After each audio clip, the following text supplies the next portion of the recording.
究極の可動域を追い求めて、ゴッドガンダムのプラモデル進化の歴史。ゴッドガンダムは、1994年に放送された機動武闘伝 G ガンダムの主人公、ロモン・カッシュが、物語後半でシャイニングガンダムに代わって登場するモビルファイターです。劇中では、パイロットの動きを再現するモビルトレースシステムによって、武術などを取り入れた動きを見せる姿が印象深く、ガンプラでも動きが出せるように工夫が見られます。今回は、そんなゴッドガンダムのプラモデル進化の歴史について解説させていただきます。俺が行く！まず最初に発売されたのがこちら。144分の1ゴッドガンダム。発売日1994年8月。アニメ放映当時に発売されたガンプラです。昨今のガンプラと同じく、接着剤が必要ありません。パーツの色分けはざっくりとしていますが、格闘線を主体としている機体であるため、プラモデルもよく動くように工夫が施されたガンプラになりました。また、同じく発売されたのがこちら。HG100 分の1ゴッドガンダム。発売日1994年8月。HG で100分の1のプラモデルになります。エネルギーマルチプライヤーの胸の輝くパーツには、今後の主流になるジュエルシールが採用されています。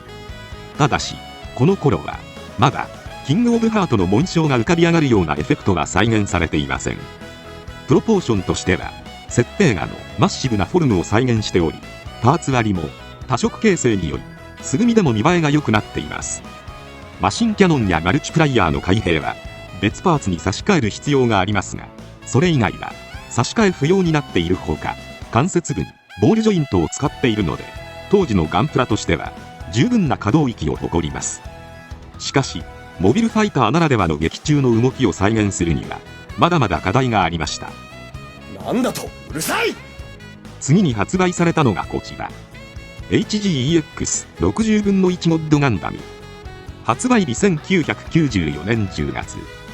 前作の機動戦士ビクトリーガンダムから発売された60分の 1V2 ガンダムとは異なり、ハンドパーツが親指以外の指は第二関節まで稼働できるようになったので、細かな手の表情をつけることが可能になりました。素組みでの色分けもほぼ完璧にされており、プロポーションがマッシブに整っていて、さらにマシンキャノンやマルチプライヤーなどの開閉ギミックが全て再現されています。また、マルチプライヤーには紋章シールが付属しているほか、発光ギミックを使うことで光り輝く演出を楽しむことが可能となりました。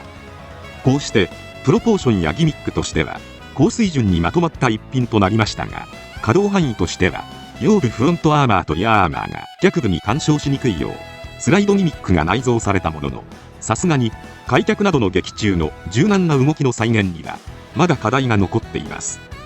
その後、アニメ放映終盤の1995年3月には金色に輝くハイパーモードを再現したキット144分の1ゴッドガンダムハイパーモードも発売されました。そう来なくっちゃな。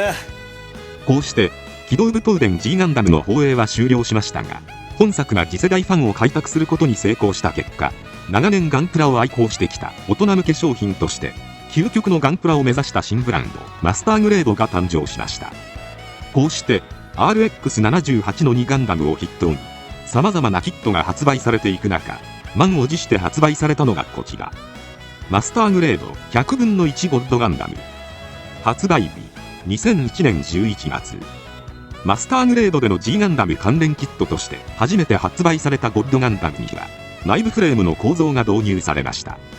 足裏や手には軟質素材が採用されており、自立・接地性に優れています。また、スマートなプロポーションに加えて究極の可動域を目指して開発されているので、手足の関節が人体がごとく動き、腕周りのロール回転や肩を前にせり出すなどのギミックも内蔵されました。まだ腰回りのツイストや開脚には限界があるものの、劇中の数々のポージングを再現できるようになり、さらに胸部パーツを引っ込めることでアニメオープニングで見せる腕組みポーズも可能になりました。また、ゴッドフィンガーのハンドパーツも中指と薬指を境に分かれており、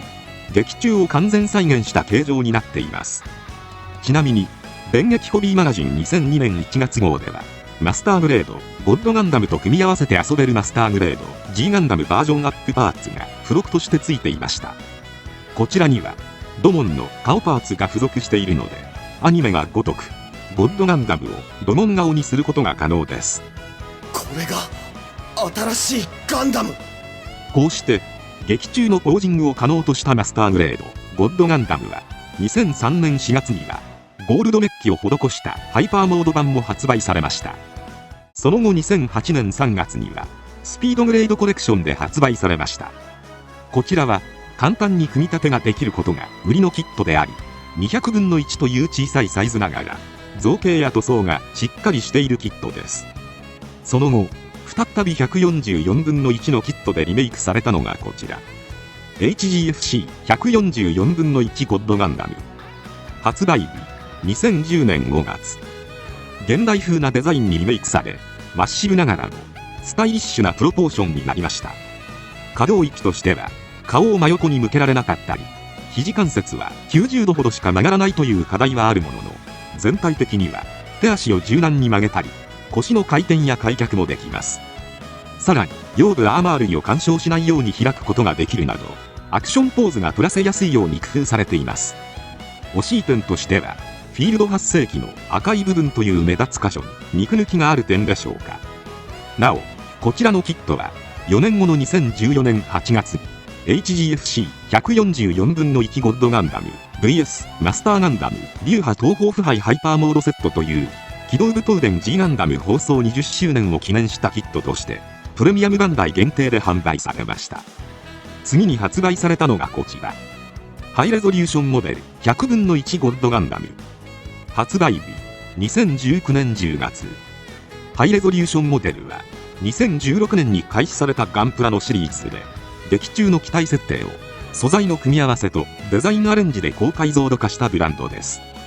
ハイレゾリューションが最大の特徴として本体の内部フレームが完成した状態で同梱されていますが、ゴッドガンダムはこの内部フレームによって多彩な格闘ポーズを取らせやすくすることでシリーズ最高峰の稼働を実現しました。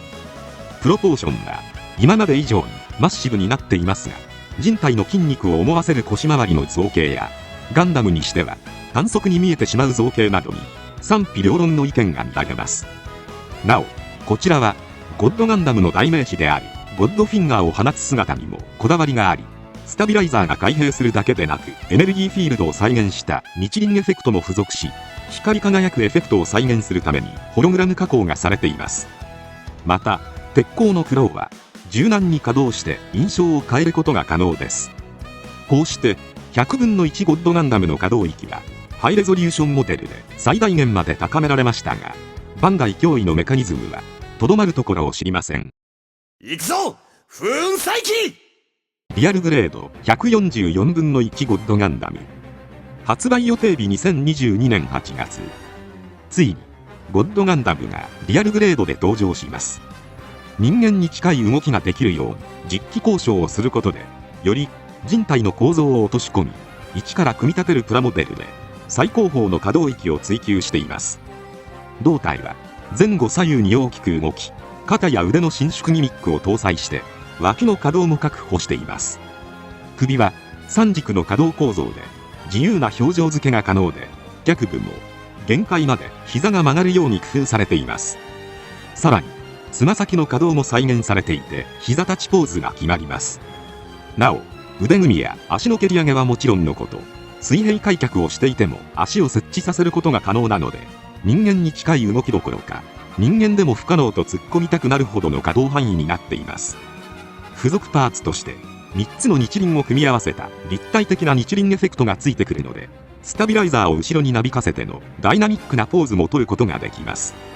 また2022年5月に開催された静岡ホビーショーでは拡張セットとして風雲再起や赤波天狂犬のエフェクトパーツも発売されることが発表されており、力の入れようが伝わってきます。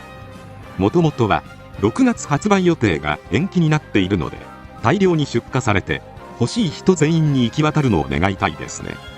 人の恋路を邪魔するやつは馬に蹴られて地獄に落ちろ。ゴッドガンダムのガンプラは劇中で格闘技を体現する機体なだけに可動範囲が少しずつ増えていき、100分の1のハイレゾリューションや144分の1のリアルグレードでは究極ともいえる境地に達したのではないでしょうか。